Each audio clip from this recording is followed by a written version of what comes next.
What's up, y'all? Today's guest is such a treat. He is a guy I've been following on Instagram for several years now. And we got introduced actually by Mary Morantz, who is a mutual good friend of both of ours, who was on last season of the show and just had such an awesome conversation. He is a licensed therapist, clinician, speaker, and now author. His first book, Get Past Your Past. Get this right. How facing your broken places leads to true connection. It was one of my end of year reads last year. And I think it is such an important reminder to all of us that we don't have to stay stuck. We don't have to stay stuck. We don't have to stay victim to things in our past, whatever they are.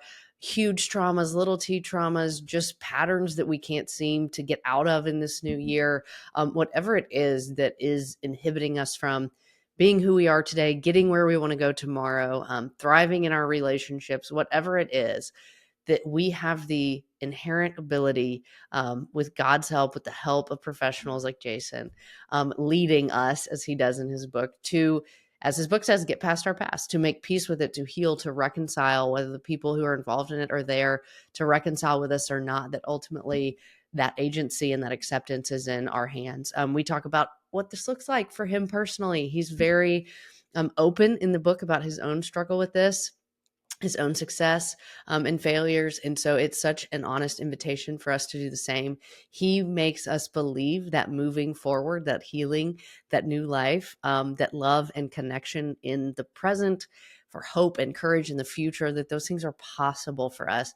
And he gives us really practical, clinical and experiential steps of how to do that. So this was such a great conversation. I just loved him. He's a lot of fun. You don't think about therapists being so funny, but we laugh a lot in this episode. So if there is anything that you feel like, is sort of shackles that you can't get rid of, no matter how, like I said, big or small those things may be, this is for you. It is so helpful.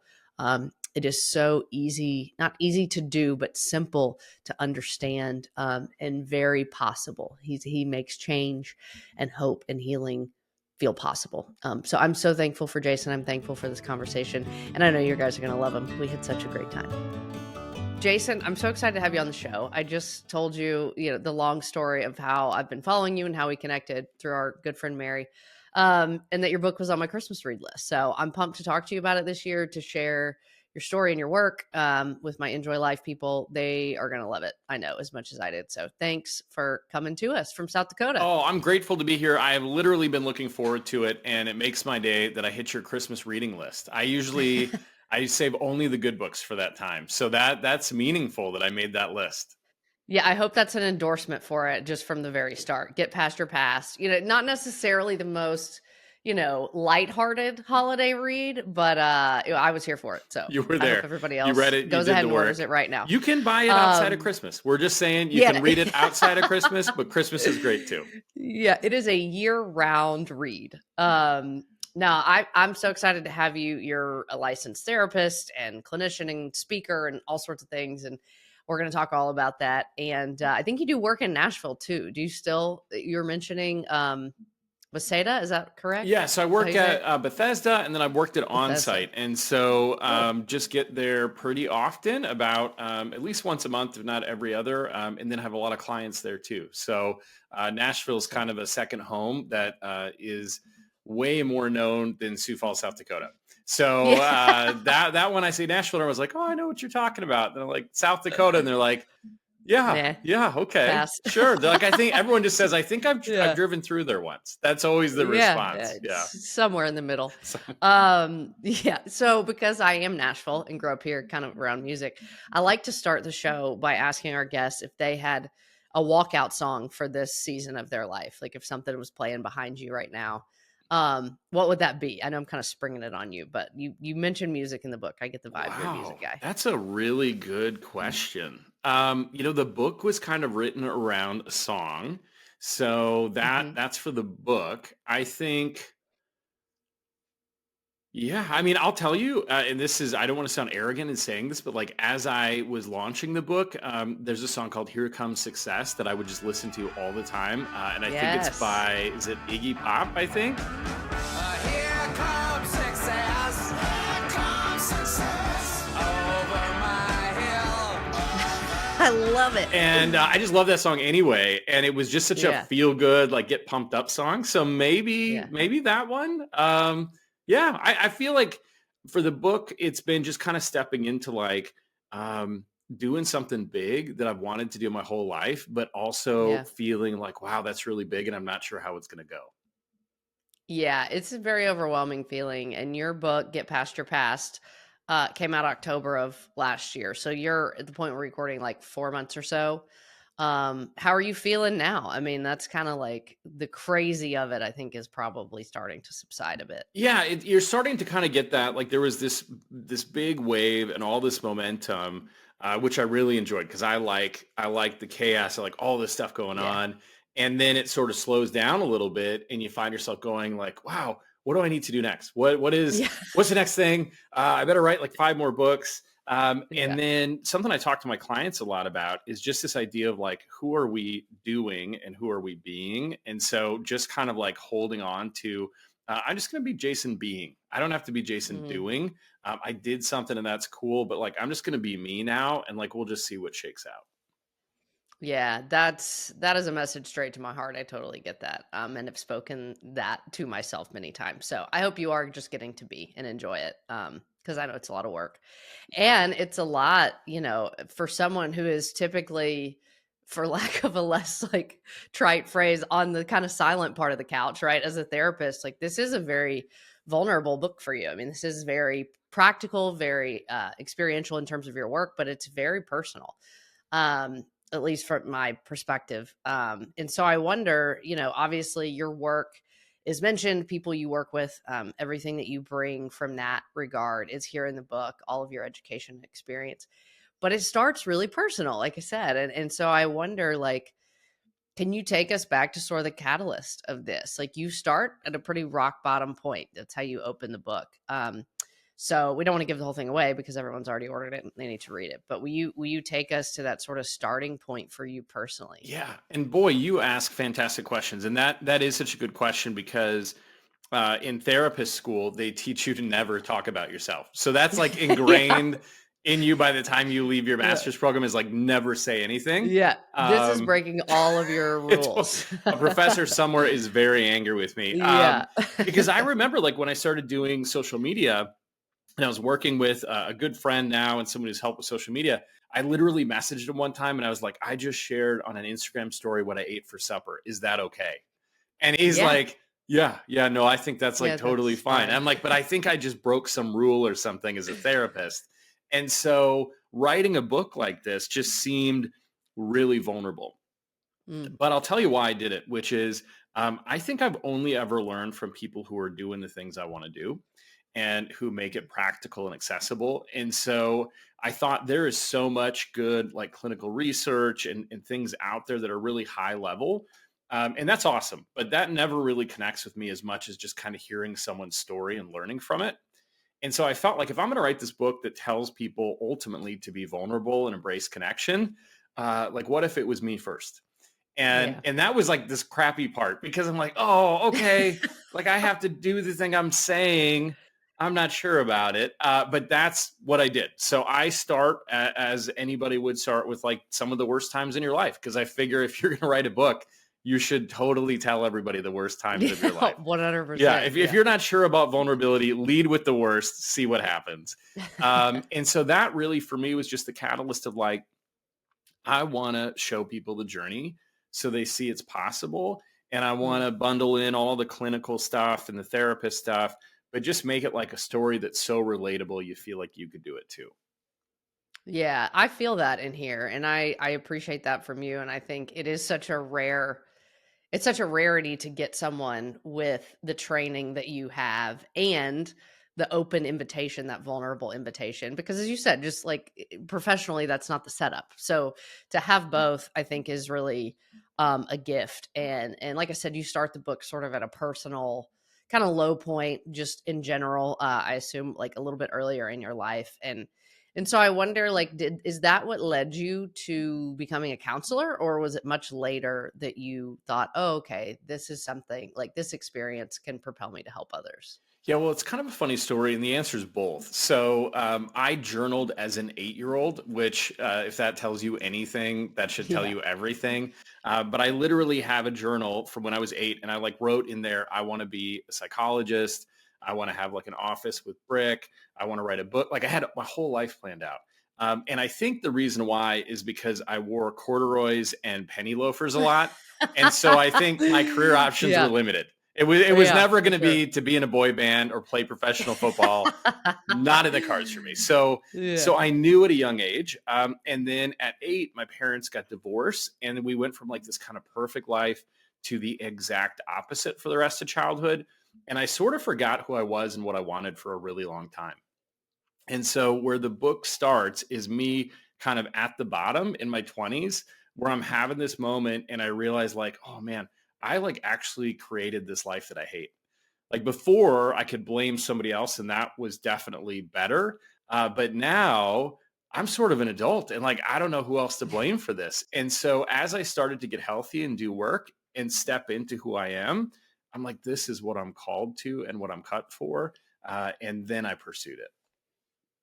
Yeah, yeah. And I appreciate that you sort of reference this big shift that happened in your life with the divorce and as a teenager and all those things and the way they impact us. Because one thing you talk about in the book early on is like we all have that healthy, good, righteous desire to like do it differently, right? In the case that there are things we want to do differently from our childhood, either kind of like, oh, I loved that, I want to replicate it, or the pendulum swings totally the other way. Like, I'm never going to be that person. And you address that we just don't do that well. Like as good as our intentions are and as much as we try, we often end up in those same patterns because that's what we're taught. And so like why can't we just do the opposite? Like just why can't we will ourselves into that? I love that question. I tell my clients all the time because the opposite of one extreme is another.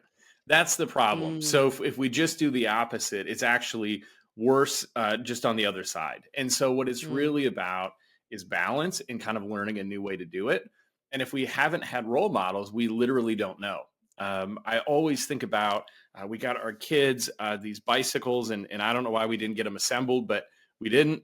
And so it's Christmas morning, and my wife's like, go downstairs and put the bike together, and then the kids will open it. And I'm not great at that sort of thing. So I'm like, this sounds like I have an opportunity to ruin Christmas. And I go downstairs, and the instructions are in Chinese. Okay. So here's the excellent. thing. I know what a bike looks like, right? I know what I've ridden a bike before. I know what it looks like. But I don't have instructions on how to build it. And so I put the bike together, and it's like missing 4 parts. Yeah, yeah. Okay. And the reason it's missing 4 parts is because I don't know how to do it. And I think so many of us come out of our childhood with a similar thing where we like know what we want it to look like. We've maybe even seen it a bit, but we have no instructions for how to get there. Yeah, that's such a good analogy. And this book is so instructive. So I appreciate that story sort of as a springboard. Every chapter has, prompts and questions and even like really practical steps of like, okay, I want to do this. How do I do it? And you really enable us to start. And so I'm thankful for that. We do have a bit of instruction here. The first step, though, you say throughout is just to face it. I mean, and this seems so elementary, but in the same way that I don't think we're inherently great at just doing the opposite. I don't think most of us are inherently great, at facing, in this case, the past wounds, the past, lack of modeling, whatever is inhibiting us right now or sending us down a path we don't want to go down. And and so like kind of the same follow-up question is like, why are we so bad at facing it, and like what really happens when we don't and what happens when we do? You address both in the book. You give us our two options kind of. Yeah, I mean, I think no one's alone in feeling like I don't want to face it. I think that's just a universal thing. I often tell clients, I think I'm like in the same category as a dentist. Nobody wants to come see me, right? That's no Yeah. one's ever like, I'm excited to see the Yeah. dentist today. I get it. And yet, if we don't look at it, it ends up just kind of directing our behavior and guiding our life. And so what we need to do is we need to look at it just to figure out how it impacted us and then where we need to change our relationship with our experiences. And so I know that at face value, that's hard to sell, right? That doesn't sound great. But the Mhm. reality is, if you don't do it, so you can be proactive or reactive. And the proactive way takes work and discomfort, but the reactive way means we walk through our whole life never really understanding why we do what we do and just replicating it. Yeah, yeah, exactly. And I think that you use a good example in the book about that you use with your clients, like a credit card mentality, in talking about this. Can you explain a little bit what that means? Yeah, it's like if you wake up in the morning and your bank account is overdrawn, the only thing you think about doing is getting that account resolved, right? Getting it back to zero. And so if we feel like personally we are less than or we don't have value, we will spend our whole life just trying to find out if we're valuable. Not even to do better than that, right? We will just try to Mm, recruit people and experiences in our life just to give us that bare minimum that we're okay. And that is a difficult life. And often mhm. that's a life that is far from our actual potential. And so we have to kind of make peace with some of these experiences and get to zero, if you will, or get to balance Mhm. before we take the next step. Otherwise, we're just taking the next step to make ourselves okay. Yeah, I like the idea of acknowledging and making peace rather than acknowledging and just striving to fix the past, if that makes sense. I think maybe people bring in, and I think that's something that I've brought in at points is, okay, I realize this happened. I realize this is affecting me. Like, how do I fix it so it doesn't keep haunting me? And I mean, that's the title of the book is Get Past Your Past. So, you talk about in the book, wrestling with the past is just trying to control. Like, I think it's like actually the first sentence of the book, wrestling with the past, wrestling with control. And so the freedom, even though that seems like the right idea, like to right the wrongs, the making peace with it is actually more often where resolution comes. Is that right? And thus sets us free to actually get past the past rather than try and fix it. Yeah, absolutely. And goodness, we all want to fix things. So there's no shame in that, but I think it takes energy to fight. And Mm. so that energy that we spend fighting something that won't change is wasted. And so that's Mm. sometimes where I see people, they just spend so much time and exert so much energy trying to fight what's already happened.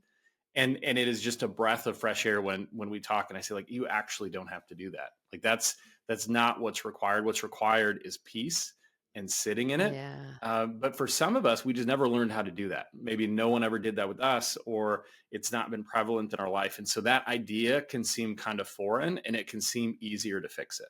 Yeah, for sure. We're action oriented people, I think. And you say we have to feel it to heal it, and that it is the first step, acknowledging, feeling the pain, feeling the brokenness, which sucks. Like you said, no one wants to do that, but it is necessary.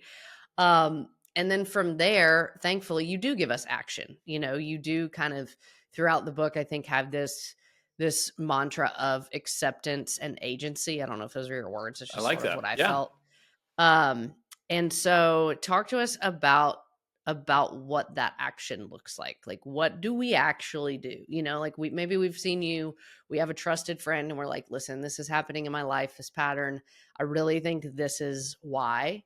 Um, maybe your mom or dad, maybe they're not here to fix or resolve like we're talking about, but you've done your best to make peace. Like, now what do we do? Yeah, that's a great question. And something that I tell my clients is it's kind of like the thing that we do is it's like when you go to the graveyard. You don't live there, but you go there, and symbolically, like that marks something that happened, and that's something that's not changing. And over time, we go there less and less. If you ever lost somebody Mm, close to you, initially you might go there a lot, and then as life moves on, you go there less and less. So the goal when dealing with our past, which could be childhood stuff or teenage stuff or even adult stuff, because let's face it, we can get hurt as adults. yeah. The goal with doing that is to just really understand, what lesson did this teach me about myself? And is that helpful and accurate? Right, right. Yeah, I like the graveyard analogy too, because it is maybe a necessary part of our healing is to keep taking ourselves back there to an extent, mentally, emotionally, but there is no good that comes from being stuck there because, like you said, it's not going to change. Um, and so I liked you said in the book to kind of like you laughing at your dentist analogy that work is more like brushing your teeth than it is a root canal. Like, there's no quick fix like we wish there were for everything that's hard in life. But that's challenging. And so we need people like you to walk through that with us, to speak encouragement into us, um, to speak truth into us. I think a big thing that I enjoyed seeing in your story was this sort of growing sense of value and respect for yourself throughout the book. And you say multiple times that we won't repair what we don't value. Mm. And I think that's so profound, because there are all these things, whether it's wounds in the past, people in our present, actual issues we have to deal with, that we're so prone to fix, like we've talked about, like we want to, and yet somehow we often fall, at the bottom of that list. And so I appreciate you saying, like, sometimes where we start is learning to value ourselves more. So I wonder, like, what did that process look like for you? Because there's a really powerful quote again that you write, I think early on, that said you finally looked in the mirror not with disgust at yourself, but with resolve of someone who's prepared to take on a project that requires a lot of work. So for people who are still like looking in the mirror and they're seeing disgust, how did you get from there, right, to the point of valuing yourself enough to say, all right, I'm going to dig in, I'm resolved to do better? It's actually a pill, and I sell it on my website. It's very expensive. It's That is the answer I was very, looking for. very, very expensive, but it works instantly. Been Yeah, selling like hotcakes. It's great. It's great. outstanding. We'll link it. It is hard, but here's the thing. When you keep your word to yourself, you begin to develop confidence. And so a lot of times people come to me and they're so interested in pleasing everybody else and doing all the things for everyone that they don't keep their word to themselves. And I think that when we tell ourselves the truth, we keep our word to ourselves, we start to develop some of that. And then also, sometimes we just need to listen to the people around us who really love us, because the chances are they're saying something different, right? We Mhm. might just constantly feel like we're not enough, or we might feel like we don't have value. But so often, the same people who feel that way have 3, 4, 5, 10 people in their life who are saying just the opposite. And so Mhm. sometimes really what that takes is just the willingness to listen to something different. And I think that's so hard, especially if it's been really ingrained in us. I tell the Mhm. story, but one of my first really big speaking gigs, I was up and I was backstage and I was talking to somebody else who's a very established speaker. And I literally like had the ear thing on. I was all set up, right? And I just said, "Hey, you know what? I don't think I actually deserve to be here. I don't think I deserve to be here."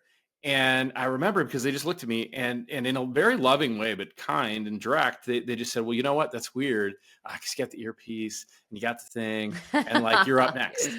And so Yeah. for me, that was just this revelatory moment where it's like, yeah, you might feel that way, but what is everybody else telling you? And sometimes we find ourselves asking if we have a seat at the table when everybody else already thinks we are there. And so Mm. sometimes we need to just listen to that. Yeah, those voices are so important, I think, when like our narrative runs so deep that it's hard to hear. It's hard to hear other ones. It's hard to speak other stories to ourselves, and that those people speaking in, sometimes we give them more authority maybe than our own voice, or we should. Yeah, I sometimes don't we're know. wrestling with voices of the past, So sometimes I'll ask a Mhm. client, they'll say, "Well, I just kind of tell myself this thing over and over again." And I'll say, "Whose voice is that?" And it's almost never Yeah. theirs, right? They're like, "Well, that was my gym teacher, or that was a parent, or that was an old relationship." But it's very rarely our voice. We're just replicating it because it's what we know.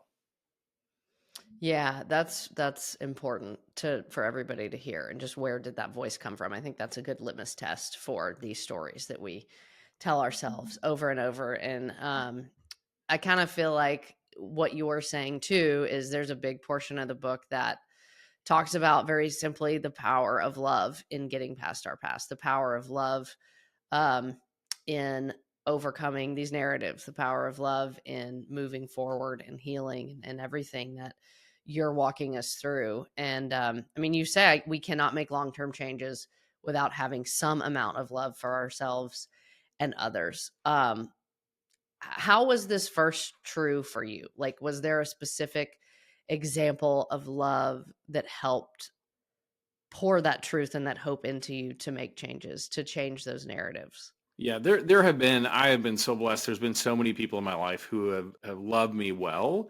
But I think really for me, the catalyst and really one of the first people to do that in a way that really mattered a whole lot to me was my wife, Jody. So she was like, yep, I love you. And I just see a future with you. And you should also like pull it together. And so I never had somebody that was like, well, I love you. And like, that was literally a Yeah. revelation for me to get the I love you. And so I think when we find people like that, we got to hold on tight. Because those people are going to be really important in our life. And so when we have that love to like, I love you and I know you're struggling and like, I'll meet you there. And I want to help you through it, but like, you got to take some steps. Like that kind of love changes us because sometimes Yeah. it makes us believe in ourselves something we thought wasn't true. Mm. Were you resistant to that "and" at all right off the Oh, bat? yeah. Because a lot of Oh, us yeah. don't want the "and." We just want the "I love you, you're great how you Oh, I are." made it weird. I made it weird and Yeah. awkward. I was not, I mean, I tell it great now, but I was not cool at all about it. But I think what I came around to, and this is something that I've just learned so much in working with leaders and just people who have a lot of success, is that it is really hard to get someone who tells you the truth. And someone who Mm. tells you the truth with no agenda other than they want the best for you, and they're not here to force you to do anything, but they just love you, like that is very, very rare. And I think it Mm. gets more and more rare the older we get. Like that's just less and less. Yeah. And so when she said that, I felt like, oh man, that's hard to hear, and super true. And so what I Mm. did is then I filled my life with people like her. I filled my life Mm. with friends and mentors who all did and said the same thing.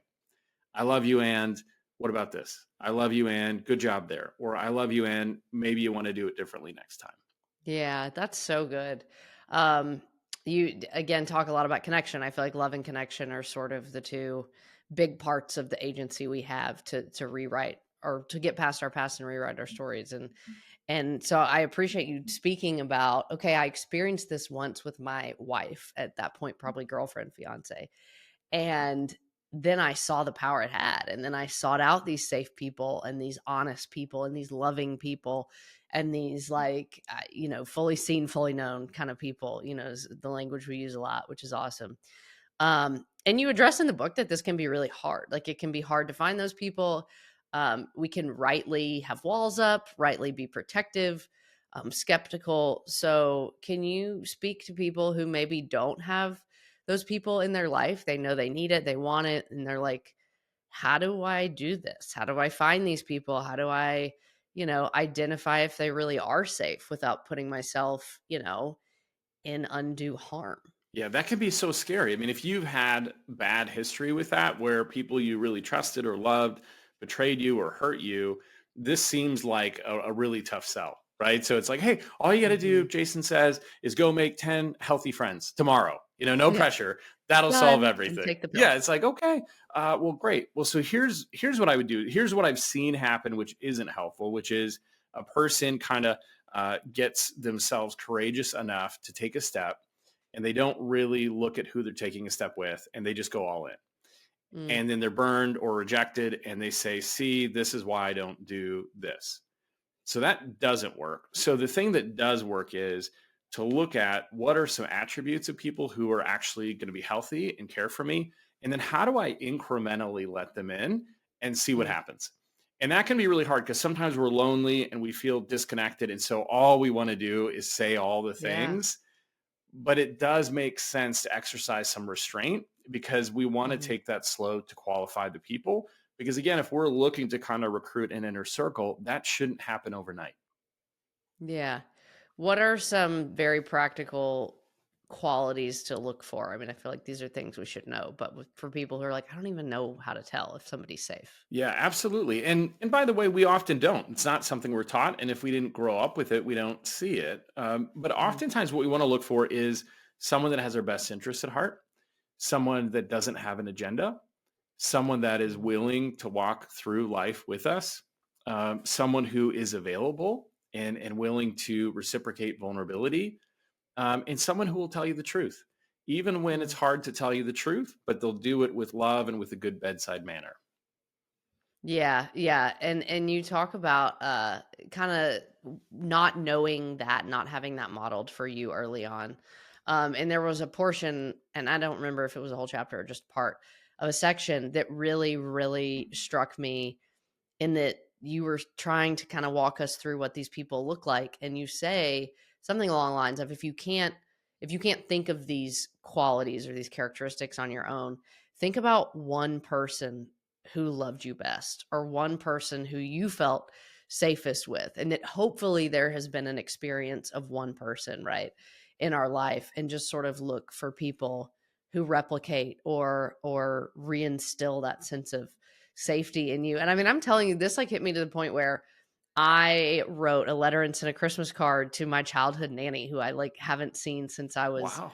11, because I was thinking like there were so many of the qualities that you listed, and she was the first person that came to my mind, and I just wanted to thank her for being that model. And you don't even think about it, right, in that moment, and then I look back and I think like, man, I want to be like Mary to friends. Like I want to be like she was to my future kids. And so, if you don't know where to start, just think back. Was there someone like her for me that made you feel safe? And are there people in your life that also bring that sense of peace, when you're around them? And like you said, dip your toe in the water. Don't cannonball with all of your experiences and I'm a vulnerable cannonball person. emotions. I'm not a toe in the wall. Yeah. I'm a cannonball person.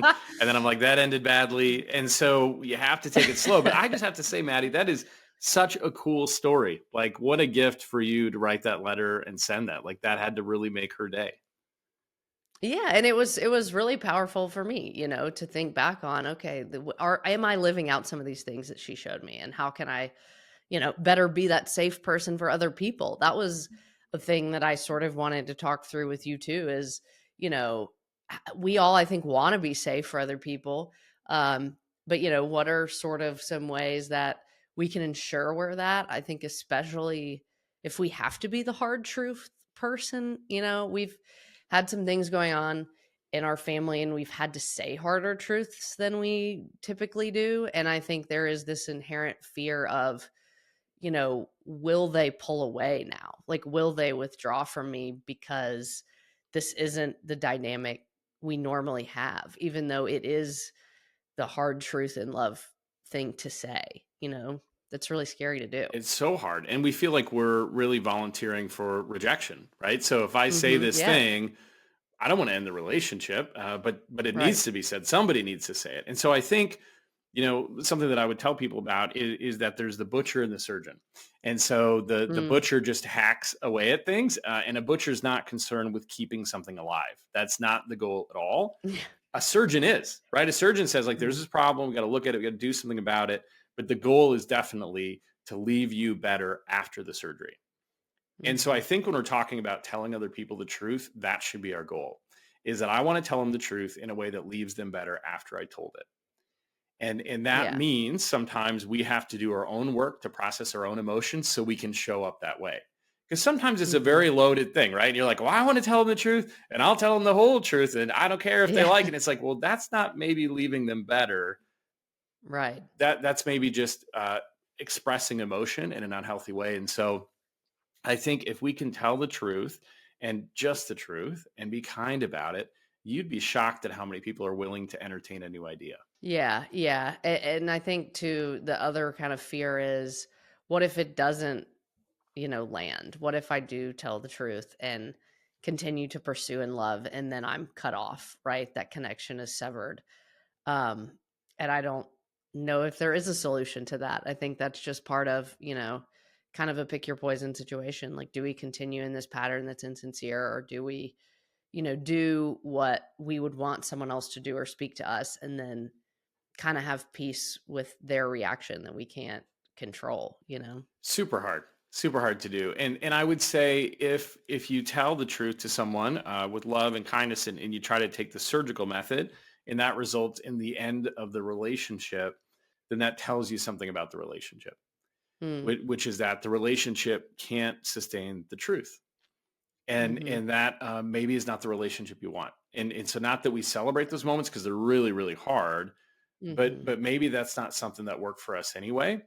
I think the other thing is just it's okay to disagree with people, but just to say, like, yeah, here's where I'm at on this. And Yeah. I need to tell you, and maybe you see it differently, but I'm going to have these boundaries about it, or I'm going to keep Hmm. feeling this way, and it's not going to go away. I love you and respect you, but this is where I'm at. And so I always tell people, like, invite them to come with you. If someone's doing something really unhealthy around you, or it's not working, tell the truth and invite them to a different place. It's up to them if they Yeah. pick it or not, but you can invite them anyway. Yeah, all this kind of takes me back to where we started, I feel like the fix it, the resolution desire. I mean, that I think we're all wired that way. I certainly am. I think more than some people, but that's really hard to lay down, like the the resolve it, not or repair it, not resolve it, I think is Hmm. a counseling term that I've grown to really speak a lot to myself. And that's difficult. It's difficult in dealing with your past. It's difficult in speaking truth to people, hearing truth from people. And just takes a lot of, I think, grace and forgiveness is a big topic in the book as well that I think is so crucial. From self-forgiveness to forgiveness of others. We sort of alluded before to, what if there are people that I need to forgive, or I need forgiveness from, and they're not here, or they refuse to be a part of that, interaction. Um, how do you encourage people to still, like, how do we still find peace? Do we just keep forgiving them or forgiving ourselves without conversation? That to have that loose end untied, it makes it a lot more difficult. Maddie, I sense that you get a lot of things done. You strike me as a doer here. You are a You're fixer. not I wrong. am going to come to Yeah. you with a big project, and you're going to help me get it done, Yeah. because you can do it. So I think our knee jerk is fix it, solve it, right, resolve it, all these things, and sometimes it's just not possible. Sometimes Mhm. we have hurt people, or people have hurt us, and there just isn't a happy ending to that. And there isn't a nice conversation, or a conversation that makes us feel better, or actually clarifies things. And so what I will tell people is that in that space, you can still tell them anyway. Like, literally write a letter to the person. Don't send it, but literally write a letter to them and Mm. just say all the things. Just Yeah. say all the things that you need to say. And you might write that letter 100 times, Mm. but write it 100 times then, until you're tired of writing the letter. Because when you're tired of writing the letter, it's different. And Mm. even if they never know you wrote that letter that you never sent, fine, you feel different. And so Yeah. that's what I would tell you to start with, because as we do that, we start to change our relationship with the situation, and it becomes more distant than present. And when that happens, we feel peace. That's so good and so doable. I think that's a very important step, and something that, as you said, like with time, the teeth brushing, right? Like over time, it becomes clean. Over time, you become less of an emotional captive to that situation, just by practicing that over and over. And so, kind of on the flip side, the self forgiveness piece, which I'm so thankful you address, I feel like can also, well, be equally as hard, if not harder, maybe for people. Um, and so is that the same step? Do we like write the letters to ourselves? You say something in there that you say to your clients when they struggle with this, that is everyone, if they say everyone deserves forgiveness, when did that stop being true for you? And I mean, that's just such a mic drop And moment. that is I'm sure why I'm everyone hated wants by to my leave you as clients. Everyone clients. is Yeah. like, turns out Yeah. this is the dentist. I'm not coming back. This is awful. Yeah. No Yes. more root canals. But it's so difficult. Why? Yeah, well, because I think it's almost like this badge of honor not to forgive ourselves. I mean, Mm. if you watch movies, music, like it is this thing almost to be proud of, that I held on to my mistake, right? I'd Mm. never let it go. But the interesting thing is, doing my work, and working with so many different populations, and I talk about in the book, working with people coming out of prison, but also on the other side, victims of really terrible crime. What's interesting about them is they're like, yeah, I just want them to get better. And Mm. so their view of this whole, it's a thing of pride not to forgive yourself, was like, please forgive yourself and just be better. Yeah. And so I Mm. think we have to really challenge that, because and again, I'm going to do something that people are gonna be like, Jason, why'd you do that? But holding on to that and refusing to forgive yourself when the other person has, is actually kind of selfish, Wow. because it's not what they want, right? Yeah. They're not asking you to do that. And so what it does is it just basically communicates that I'm willing to make this as bad as it is forever and not release it. And that is Mm, no gift to anyone. yeah. That's incredible and surprising that that is the overwhelming response of victims. I was shocked. I Um, mean, that's not what I would have yeah. thought. I would have thought like, No, it's what's? crazy. I'm sure you think they're terrible, and I think Mm, what they said is like, I've already been hurt. Like that's already happened, mm, and it only hurts me more to have to deal with them not forgiving themselves. Like that actually mhm. doesn't make me better. Yeah. It makes me better when they're Yeah. better.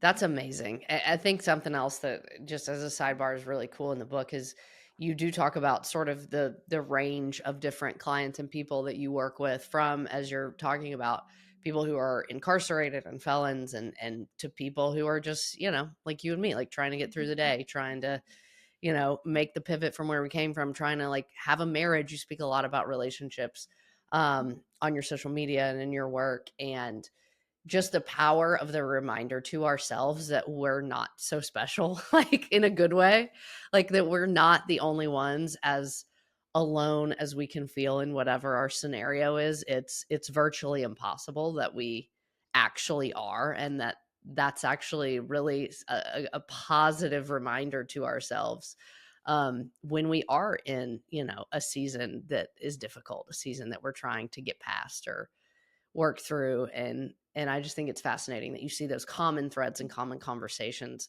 among people who are so like demographically and optically different. Yeah, totally. And the thing, Maddie, is I actually am special. So I'm definitely more special than most. And so everybody else is Heard, is, got is it. more normal. But Yeah. but you wouldn't believe how many people have just been helped by having that conversation of I know it feels this way, I know it looks this way.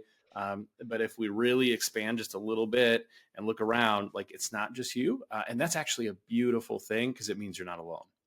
But we have to be willing Hmm. to have the conversation. Yeah, which requires vulnerability and safe people and That old counselors. thing. That old Um, thing. yeah, it's just awful. The one thing I do kind of want to hear explicitly from you, just for people who might be in a similar stage as me, I just got remarried like 8 months ago. Um, and a lot of, I think, what I have learned just being married again at an older age is just, I guess, awareness of what you're bringing in, versus like in your 20s, it's like you have all this luggage, you have no idea you're carrying, and you're just hitting each other with it.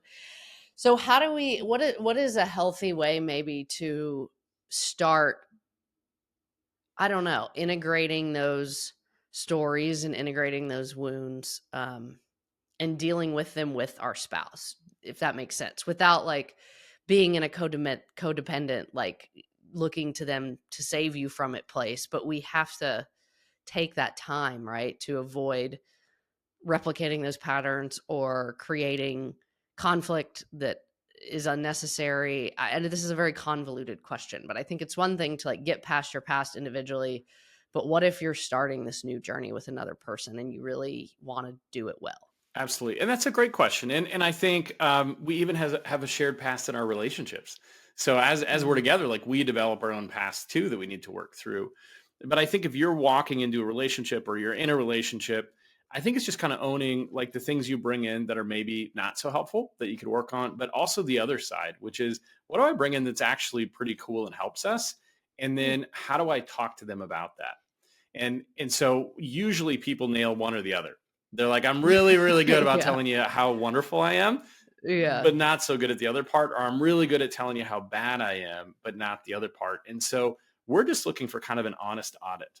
Like this is an Mm, audit of who I am, and this is what I bring in. And I'm not saying I'm unwilling to change, but I want to tell you what it is and where I want to go. I think where we get it wrong and where social media isn't always helpful is sometimes we're so good at labeling the problem that we mm. then feel like that was enough. So we just say, well, let Wow. me label this and then Yeah. like, ta-da, that's it. And it's kind of Yeah. like, well, yeah, but like if you can label it, maybe you should do something about it. Yeah. Yeah. Like that's the action step. And so I think don't just label it, do something and do something together. Yeah. Yeah. I think all of this too, one of the last chapters in the book is about I think it's called Courage is Required, but it just I think is a really like kind of honest pause moment to say like, look, I get all this sounds simple, but it's really, really hard, and that it takes a tremendous amount of bravery to do these things. And I think we all know that inherently. We know how scary it is. We know how much we want to run from feeling it and avoid the risk of being burned by someone or not having them hear our heart, gently, and everything that can happen when we risk this sort of connection. And so I appreciate you saying like, look, these steps are practical, but it takes courage. And so I just wonder, like, for you personally, not even as a therapist, but like as Jason, the guy who, is living Jason's life, like what are some things that daily kind of pour in that courage to you, just like in your daily life? Boy. Yeah, and that is hard because it does take courage. And if I'm being completely honest, some days I don't have it. So some days I wake up Yeah. and I'm just like, today is not a day for courage.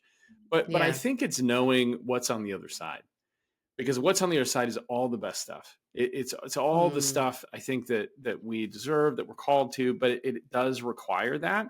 And so in those moments, I just try to be really honest with myself about where I'm at, what I'm thinking, and then just try to find what I believe is true. And for me, my faith is really important. So going back to that, but just kind of launching from that true, real place, and then being courageous as much as I can that day, but being committed to trying every day. And so that's literally a thing every day where I go, okay, what am I going to do? If you can believe this, I was so excited to be on today, but today takes courage for me, because I go, well, am I going to say something stupid or do something dumb, or yeah. and so here I am. And so I think Yeah. if you really want to get better, it's a series of just saying, here I am.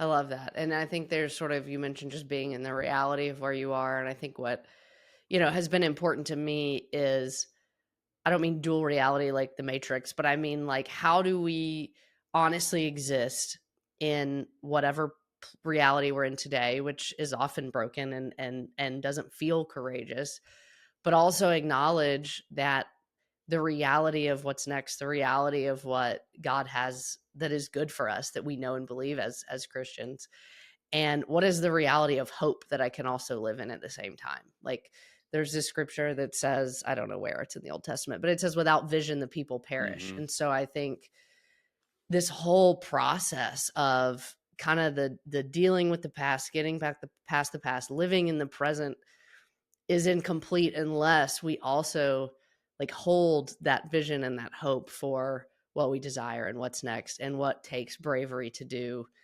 tomorrow, that we don't want to do today. And so I think I just appreciate you saying that. Like, people hear these conversations and read these books and they think, they think, oh, this is so easy and natural and this is what they're made to do. And it's like, no, dude, I was standing at a podium with an ear thing on, not thinking I should be out there. My call time was in 2 minutes. Like, that's everybody. And so I feel that honesty and that current through your book. And so I know it is, because it invited me, but it's an invitation for people to live courageously too. So I'm thankful for that. Yeah, and we're all in that together. I think when you do that, sometimes you can feel like that's so scary, but the truth is there's other people in that space too. And so I love what you said about the vision, because and if you really want to do this, you have to have a vision for what you want. You really have to know where you want to end up, or at least a direction, because that gives you the hope to keep going. And so if it's Yeah. just to get the minimum, that's going to be really hard to stay motivated. But if you keep casting that vision for the future, that's what's going to drive all of this, because you will get there, but you'll have to be courageous. Yeah. I love that. What's on your next vision board? I know you're just coming out of the book, which is probably like, I don't want to have any other goals for I the have no year, but visions. I have no visions right now. just magic pill. I want to keep writing. So for me, it's definitely more Awesome. books, more speaking. I just feel like I want to make a big impact. And I know it's going to sound kind of silly, but I truly think if we learn to do relationships with ourselves and others better, it changes the world. And it's as Mm, simple as that. And so for me, that's more than enough cause to be attached to. I love that. And people can buy Get Past Your Past on everywhere. And they should. Where do they follow you? Just Instagram? Yeah, it's jason.vanruler. So if you have heard this and you think, I would love to hear Jason's voice every day, like for 30 seconds to a minute, you can. Congratulations, you can. I do daily relationship information, personal development, all that stuff on Instagram. Yes, and personal endorsement for that as well, which is where I first started getting to know you a couple of years ago, and worth every follow. I'm telling you, it's great. And the last thing we always want to know with all our guests, because the show's about joy, is what's something bringing you joy right now? Yeah, I think, this is a bittersweet one because what has brought me joy is learning to slow down and be at peace. Mm, And that's mm, work. I mean, literally for me, probably mhm. like you, that is like on a to-do list. It's a task. Like, I'm going to slow down today. Yeah. But learning to do that has brought me a lot of joy because the thing is I have a lot of people I love around me. And so just spending time with them and being present in that, there's a lot of joy in that space. I love that. I love that. That's definitely on my agenda for the year. It's like, that's, you know what kind of person To-do you are list. when slow down and rest is on your It's to-do on list. there. It is. I'm happy to hear that, though. And thank you for your work that you did this past year to give us this resource. It's such a gift, and I know everybody will love it. So thank you, Jason, for your story and your heart and your beautiful encouragement to all of us. Hey, thank you so much for having me on. This was fantastic. I'm so glad to have you. Maybe I'll come to South Dakota. Hey, I have a reason now. we have an airport. I mean, it happens. That's great. People Just do the one. occasionally come here. It Just happens. the one Yeah, we airport. had that one visitor Okay. last year. It was great. It was great. Yeah. Great. Well, put me on the list. Yeah, for sure. Thanks, Jason. Okay, thank you.